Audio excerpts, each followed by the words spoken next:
Good afternoon, everybody. It is 3 o'clock p.m. Central Time, July 5th, 2020, and I'm taking a walk, and it is very hot, but it's when I could do it.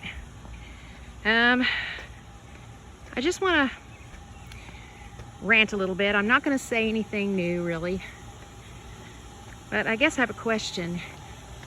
Okay, I am looking for the Lord's return very soon. I just can't see us here much longer.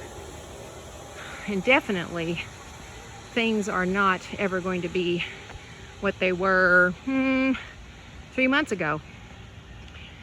It's always been in the works, of course, but okay, so I didn't go to my church today. I realize some of you do not go to a building, and the church is not a building. I know that. I've been part of a house church. I've in several different situations. When we lived in an Asian country, which I won't name, and also when I lived in Kentucky, actually. So I'm not saying that the church is a building, but I am a member of a local church here in the town I live in. And today was the first day where, we have two services. It's been it's been a little different since everything started, but this was the first time, because it was the July 4th weekend, that they were only going to have one service. And in my state of Texas, the governor has mandated masks. He did it right before July 4th, which was rather interesting. But anyway, only he exempt churches, and that was very nice of him. But my church still wanted to require masks and social distancing and all that, and they're doing this because, they want to show love and all that to people that are afraid or whatever. And let me just say something about the weaker brother thing. Would we be enabling weaker brothers to stumble by causing them to kowtow to mandates that are based on lies? I mean, really, if wearing a mask really made a difference, that'd be one thing. If that was based on truth, that'd be one thing, but it's not based on truth. And the flack that I've received from trying to express this has been amazing.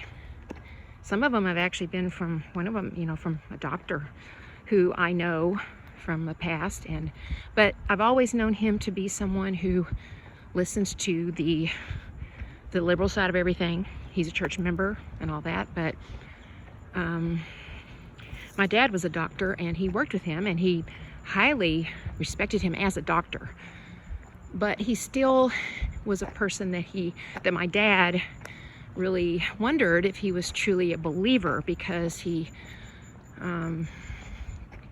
tended to always go on the, I don't want to use the word liberal. What side am I talking about? The line, whatever it is, it's out there. So the flack that I received was from people that I could probably, I'd probably think I'd get it from, people who are young, who have been educated in our education system, and those who are basically gullible. They were supporters of the last president, and stuff like that. Okay, so if the mandate is based on lies, is based on untruth, then what are we doing by perpetrating the belief that it does anything among our brothers and sisters in a church? To me, that's wrong. And a shout out, of course, to Watchwoman 65, Lisa Boyce, who was talking about the fact that this whole thing with the mask wearing is social conditioning. It is conditioning, it is grooming for something else. If we're willing to do this, you know, then are we going to be willing to do the next thing and the next thing and the next thing?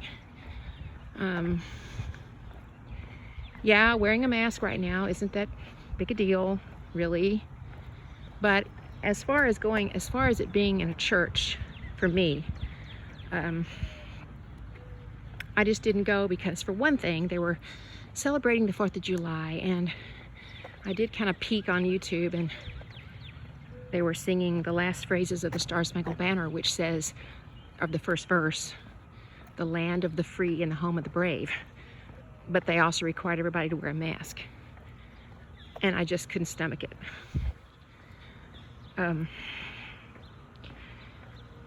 You know, we've got to, it's little bits at a time. They're trying out things. They're saying, what will we do? It's like in California, they're saying, I haven't heard what churches did, like Jack Hibbs Church or some other people. I'm not sure what happened today, but they were saying they couldn't sing in church, which is ridiculous. And I went to a church today that does not require any masks. And the message that I got was, you know, who are we going to trust? Are we going to trust that Jesus is Lord, that he is our healer, that he is our protector, that he is God? You know, are we going to just kowtow to, like a bunch of frightened sheep, to what the world tells us and dictates? And I'm not saying I'm there yet, guys. I'm just saying that this is going to take some courage. Somewhere we have to start standing up and being willing to even be misjudged by our brothers and sisters who are deceived, basically.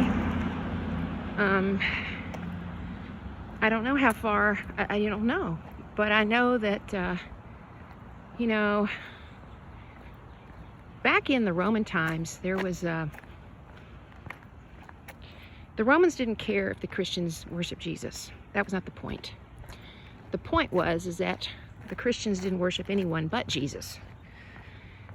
And they would have set up on every corner these little altars where when you went by, all you had to do was put a little pinch of incense into it to honor the God, maybe the Caesar as God. Maybe the Caesar that was on right then was worshipped as God. And so all you had to do was put a little pinch of incense there. That's all you had to do. And it was just a token. It was just, you know, nothing. But the Christians wouldn't do it. So that's why they were being slaughtered. It wasn't because they worshiped Jesus. It was because they only worshiped Jesus. And right now, while things are, this is kind of soft, you know, having to wear a mask. It's not life or death. But, and this is a question I'm asking, you know, when do we decide? I mean, here in this town, if I want to go to Walmart or any restaurant or any grocery store, I have to put on a mask. So do I go there? There's nowhere else to go. So I could say, well, I could order things online. Well, that's true. That also helps with the cashless society too. I mean, it is a setup of all setups. I want the Lord to come back so much. I'm feeling frustrated. I'm not afraid really yet. I have to confess that I could feel afraid sometimes. But I know that God is in control. I know that he is on the throne. He's not wringing his hands. He's not wondering, what am I going to do now? They're doing this. No, he's got a plan. And the devil is God's devil. He can't do anything apart from what the Lord gives him room to do. He's on a long chain. And his chain is going to be really long very soon. So, just before I end this, and maybe I should have done this at the beginning, if you don't know Jesus Christ, if you are not saved, I urge you to believe on Jesus. He died for your sins on the cross. He shed his own blood to pay for every single sin, past, present, and future. He was buried. He rose again on the third day. He lives, and he's coming again. And he said that before he came, before he returned, that there'd be days like this. Everything is being set up just exactly the way he said it would. And the only way that we're ever going to have peace, unity, and all that stuff that everybody's clamoring for is when Jesus is sitting on the throne in Jerusalem, I might add. So, anyway, have a blessed day in the Lord, and may we see each other soon. Maranatha.